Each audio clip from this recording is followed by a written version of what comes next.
देखिए evolution chapter के अंदर हम लोग क्या क्या टॉपिक पढ़ते हैं, ये सब टॉपिक को एक बार समझ लीजिए। इस चैप्टर के अंदर सबसे पहले हम लोग पढ़ेंगे ऑरिजिन ऑफ लाइफ, किस तरीके से लाइफ का शुरुआत हुआ, जीवन का जो है वो इस पृथ्वी पर कैसे शुरुआत हुआ। तो इसको समझने के लिए हमको समझना पड़ेगा पहले पृथ्वी आया कैसे, अर्थ रहेगा तभी तो वो आएगा ऑर्गेनिज्म है। तो सबसे पहले जो हम लोग पढ़ेंगे वो पढ़ेंगे ऑरिजिन ऑफ लाइफ। लेकिन ऑरिजिन ऑफ लाइफ के लिए हमको पहले ऑरिजिन देखना पड़ेगा पृथ्वी का, पृथ्वी कैसे बना। इसको समझने के लिए फिर आपको बोलिए पृथ्वी हमारा किसके अंदर प्रेजेंट होता है, हमारा अर्थ जो है प्लेनेट वो किसके अंदर प्रेजेंट होता है, सोलर सिस्टम। तो अगर हम लोग को अपना लाइफ का ऑरिजिन को देखना है तो हमको सबसे पहले बोलिए, सबसे पहले हम क्या पढ़ रहे हैं कि हम लोग को क्या क्या देखना है, हम लोग को ऑरिजिन ऑफ लाइफ देखना है। लाइफ कैसे आया, लाइफ आने के लिए हमको अर्थ का ऑरिजिन देखना पड़ेगा कि अर्थ कैसे आया। सो हम लोग को नेक्स्ट देखना पड़ेगा ऑरिजिन ऑफ, मतलब इससे पहले हम लोग को देखना पड़ेगा ऑरिजिन ऑफ अर्थ। पृथ्वी आएगा तभी तो लाइफ आएगा। ऑरिजिन ऑफ अर्थ को देखने के लिए हमको सबसे पहले देखना पड़ेगा, बोलिए क्या, origin of solar system, origin of solar system. इसको देखने के लिए हमारा सोलर सिस्टम किसके अंदर प्रेजेंट होता है, बोलिए गैलेक्सी है। तो हमको इसके पहले देखना पड़ेगा क्या, बोलिए ऑरिजिन ऑफ गैलेक्सी। और हमारा जो गैलेक्सी है इसको बोलते हैं मिल्की वे गैलेक्सी, आकाश गंगा गैलेक्सी इसको हम लोग बोलते हैं। अच्छा, ऑरिजिन ऑफ गैलेक्सी। तो ऑरिजिन ऑफ गैलेक्सी को भी समझने के लिए हम लोग को क्या समझना पड़ेगा, गैलेक्सी से बड़ा क्या होता है, यूनिवर्स होता है। तो हम लोग को समझना पड़ेगा क्या, बोलिए ऑरिजिन ऑफ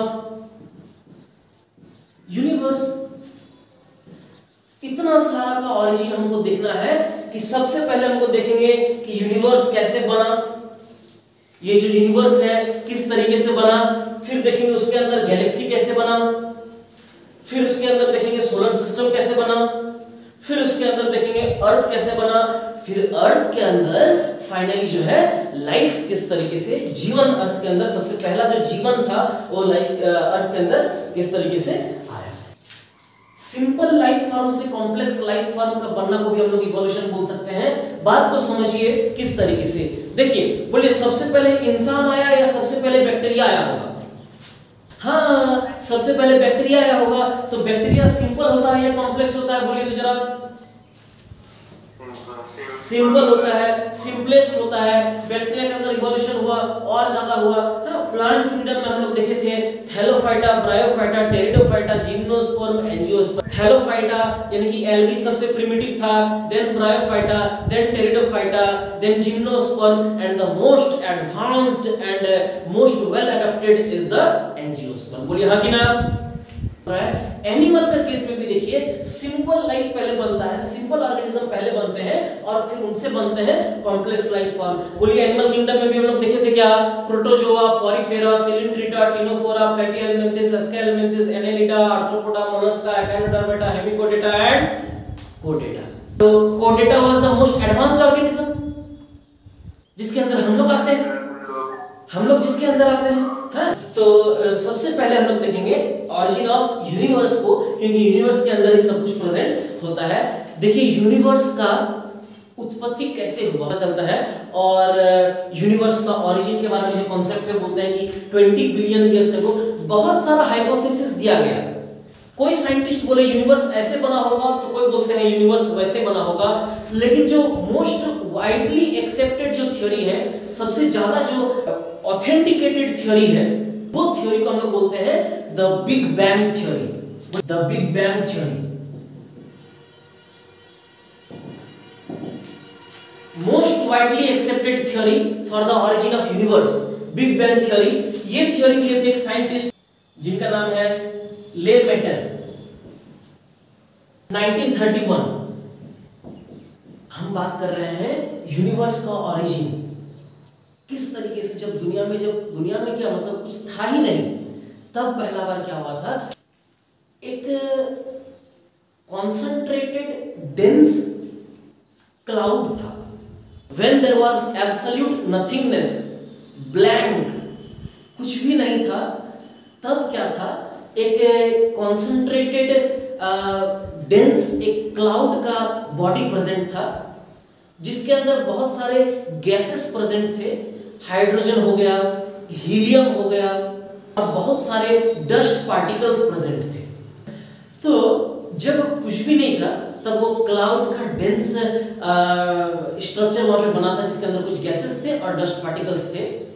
और इस थ्योरी के अकॉर्डिंग उस मास के अंदर, उस स्ट्रक्चर के अंदर एक एक्सप्लोजन हो गया, एक धमाका हो गया। और उस धमाके को हम लोग बोलते हैं thermo nuclear explosion. Thermo nuclear explosion. Explosion मतलब धमाका, थर्म मतलब टेम्परेचर, जहां पे कि बहुत ज्यादा टेम्परेचर रिलीज हुआ था। न्यूक्लियर मतलब न्यूक्लियर बम्बार्डमेंट वहां पे हुआ था, न्यूक्लियर एक्सप्लोजन हुआ था। न्यूक्लियर एक्सप्लोजन जो है दो टाइप का हो सकता है, न्यूक्लियर फ्यूजन और न्यूक्लियर फिजन। फिजन का मतलब होता है बड़ा पार्टिकल छोटे पार्टिकल में टूट जाते हैं, और फ्यूजन का मतलब होता है छोटे पार्टिकल मिलकर बड़ा पार्टिकल बनाते हैं, और यही दोनों को हम लोग बोलते हैं न्यूक्लियर फ्यूजन या न्यूक्लियर फिशन बोलते हैं। तो एक बड़ा सा धमाका हुआ, इस धमाके को बोलते हैं thermonuclear explosion. This explosion was unimaginable, जिसका कोई हम और आप तो क्या, बड़े बड़े दिग्गज भी इसको इमेजिन नहीं कर सके। इस एक्सप्लोजन के बारे में कुछ नहीं बता सके कि कितना ज्यादा स्पीड के साथ या कितना ज्यादा भयंकर तरीके से एक्सप्लोजन हुआ। जब वो जो स्ट्रक्चर था, जब उसके अंदर धमाका हुआ, वो फटा, उसकी वजह से वो जो स्ट्रक्चर था एकदम चारों तरफ बिखर गया एकदम। कांच का एक बॉल को लीजिए, कांच का एक स्टैचू या मूर्ति को लीजिए, आप मारिए उसको दीवार पे या फिर उसको छोड़िए। एक वो बम आता है दिवाली के समय में, देखे हैं, जो दीवार में फोड़ के मार के फोड़ते हैं उसको।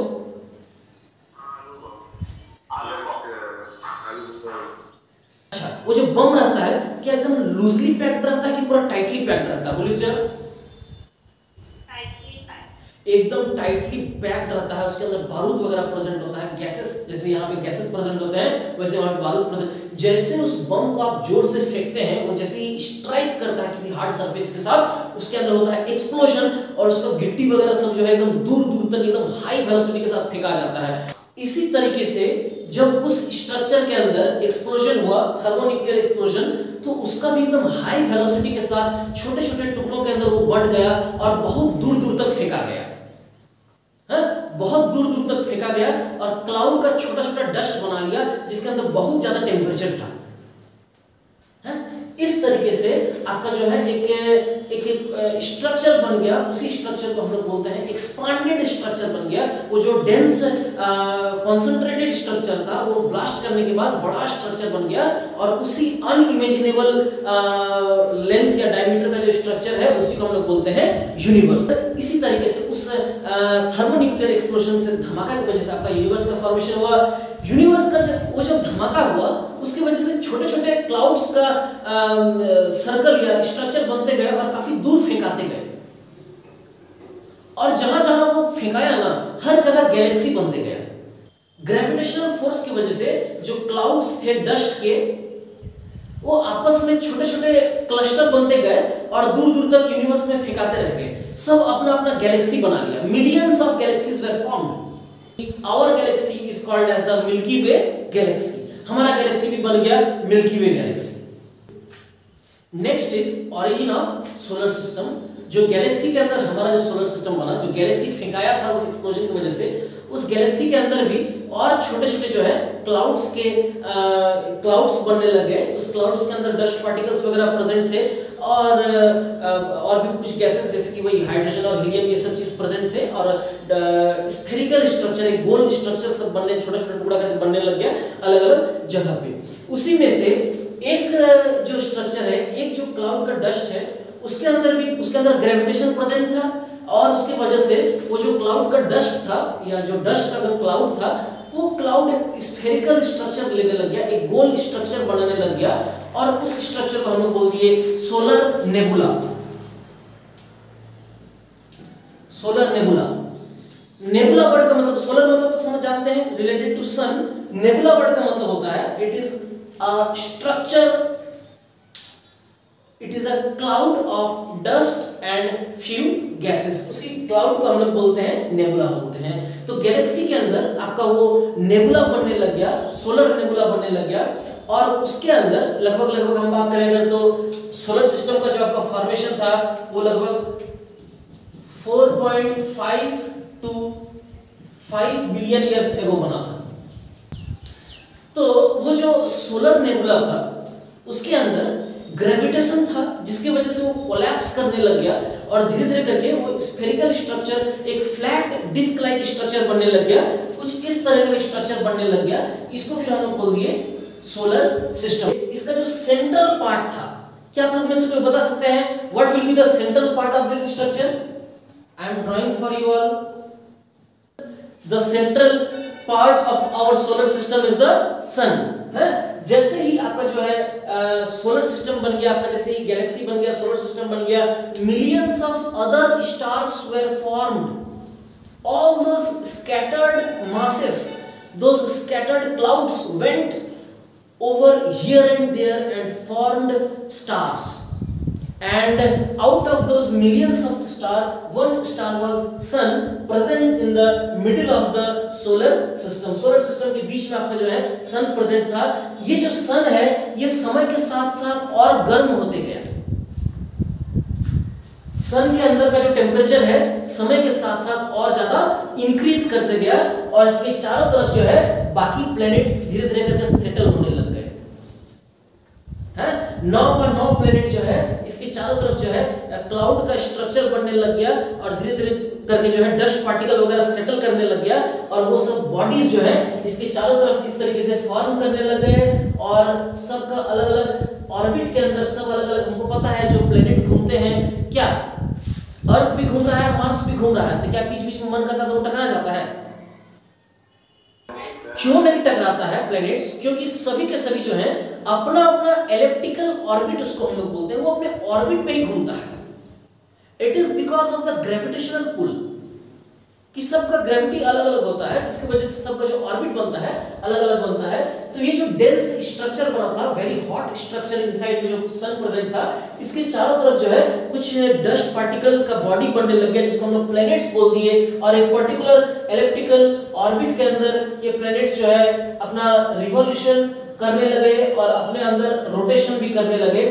इस तरीके से आपका जो है सोलर सिस्टम यहाँ पे बन गया approximately 4.5 to 5 billion years ago. ये आपका बन गया सोलर सिस्टम, ये आपका बन गया सन, ये आपके बन गए सभी प्लैनेट्स और यही सभी प्लैनेट्स के अंदर एक है क्या? पृथ्वी का फॉर्मेशन कितना पहले हुआ था? तो पृथ्वी का जो फॉर्मेशन हुआ था वो हुआ था 4.5 बिलियन ईयर्स एगो।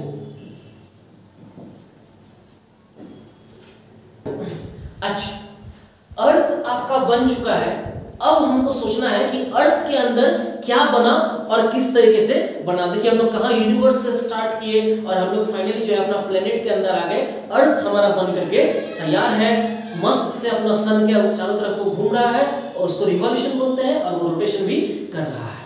अच्छा, व्हाट डू यू थिंक कि ये जो अर्थ बना होगा कैसा बना होगा? अर्थ क्या क्या होगा इसके अंदर? इस अर्थ को हम लोग क्या बोलते हैं? बोलिए।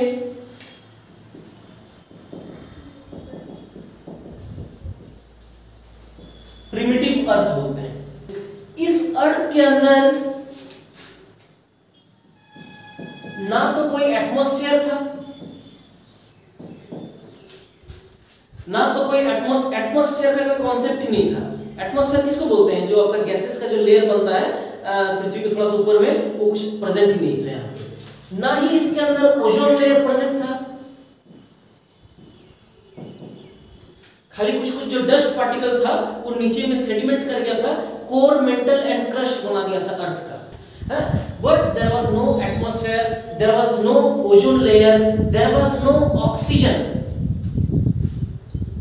There was no oxygen in this primitive earth. पहले तो अगर बात करें तो एटमॉस्फेयर ही नहीं था, लेकिन अगर फिर भी थोड़ा बहुत एटमॉस्फेयर था, थोड़ा बहुत गैसेस था, तो इस एटमॉस्फेयर को हम बोलते हैं रेड्यूसिंग एटमॉस्फेयर।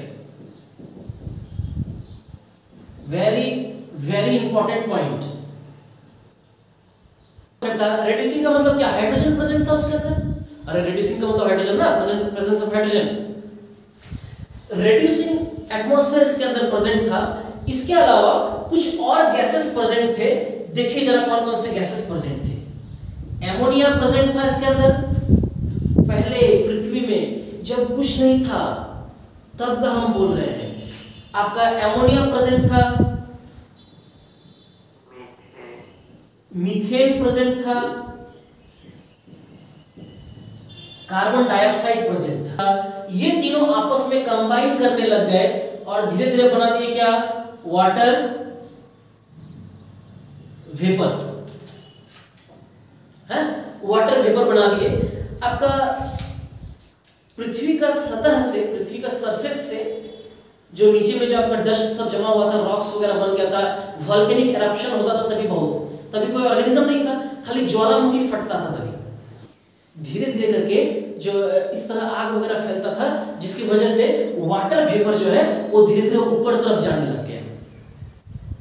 सरफेस को छोड़ करके, सरफेस से जितना भी वाटर वेपर का फॉर्मेशन हुआ, ये वाटर वेपर धीरे धीरे क्या कहां जाने लग गया, ऊपर जाने लग गया। अरे जब एयर का जब टेम्परेचर हाई रहता है तो वो टेम्परेचर, वो एयर क्या करता है, ऊपर जाता है कि नीचे जाता है, क्लास 8 का ज्योग्राफी।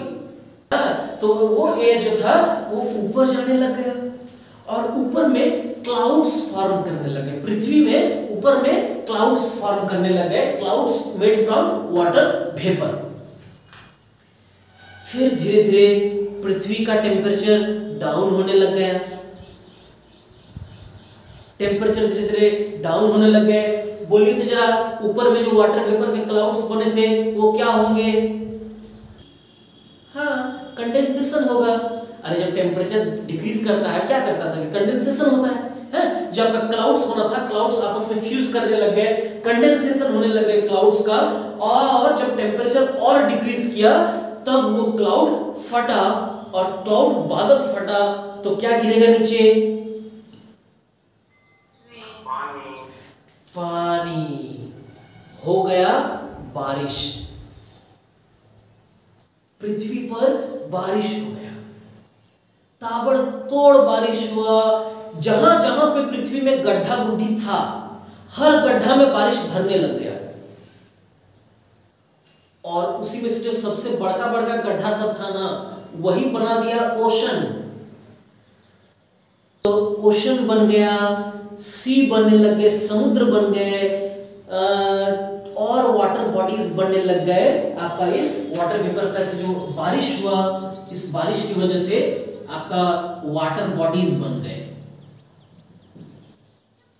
वाटर बॉडीज बन गए। जब बारिश हुआ तो बारिश जो है, जो पृथ्वी पे जो सतह, जो ऊंचा ऊंचा जो चट्टान वगैरह था, वो चट्टान में बारिश गिरा, और वो रॉक्स वगैरह में जब बारिश गिरा तो पानी का धारा जो है वो चट्टान वगैरह से टकराते हुए पूरा एकदम बहते गया, और जिधर गड्ढा था उधर जाते गया। एज ए रिजल्ट आपका जितना भी चट्टान वगैरह के अंदर जो भी मिनरल्स प्रेजेंट था, सॉइल था, सॉइल का बना हुआ चट्टान था, पत्थर था, पत्थर में धीरे धीरे मिनरल्स बनने लगे थे, डस्ट पार्टिकल में मिनरल प्रेजेंट थे, और वो सब मिनरल को बारिश क्या कर दिया, वॉश अवे कर दिया, धो दिया। नहीं, अरे मान लो कि इस तरीके से, मान लो ये चट्टान है, इस पे बारिश गिर रहा है, बारिश गिर रहा है तो इस पे, इसके अंदर, इसके ऊपर जितना भी मिनरल्स वगैरह प्रेजेंट है, ये सभी को क्या कर दिया, वॉश अवे कर दिया। और वॉश करके कहां पे लेके गया, बोलिए तो जरा, समुद्र में लेके गया वॉश करके। इसीलिए तो समुद्र का पानी खारा होता है, क्योंकि उसके अंदर बहुत सारे मिनरल्स एंड सॉल्ट्स प्रेजेंट होते हैं। कहां से आए, वो जो वॉश किया वहां से आए। और वो जो ओशन बना था शुरू में, उस ओशन को हम लोग बोलते हैं प्रीबायोटिक सूप। वो जो ओशन बना, उस ओशन को बोलिए क्या बोलते हैं, वो जो आपका ओशन बना उस पानी को हम लोग बोलते हैं प्रीबायोटिक। इसका मतलब हम कौन समझाएगा जल्दी से, प्रीबायोटिक सूप। प्री का मतलब होता है पहले, बायोटिक का मतलब होता है लिविंग, यानी कि लाइफ से भी पहले, और उस सूप को हम लोग हो गया, उसको हम लोग सूप बोल रहे हैं, प्रीबायोटिक सूप। और इस वर्ड को देने वाले, इस कॉन्सेप्ट को देने वाले साइंटिस्ट का नाम था हेल्डन। इस साइंटिस्ट का नाम क्या था, हेल्डन। और इसलिए इस सूप का दूसरा नाम है हेल्डन्स हॉट डाइल्यूट सूप। और आपका जो पानी का मॉलिक्यूल्स था, वाटर का जो मॉलिक्यूल्स था, ये आपके टूट गए हाइड्रोजन में और आपके टूट गए ऑक्सीजन में, और यहां से आपका ऑक्सीजन जो है एटमॉस्फेयर के अंदर आने स्टार्ट हो गया। अब आपका जो एटमॉस्फेयर था वो धीरे धीरे करके ऑक्सीजनिक एटमॉस्फेयर बनने लग गया, और फिर यहां से धीरे धीरे करके लाइफ का फॉर्मेशन होने का हम लोग सोच सकते हैं।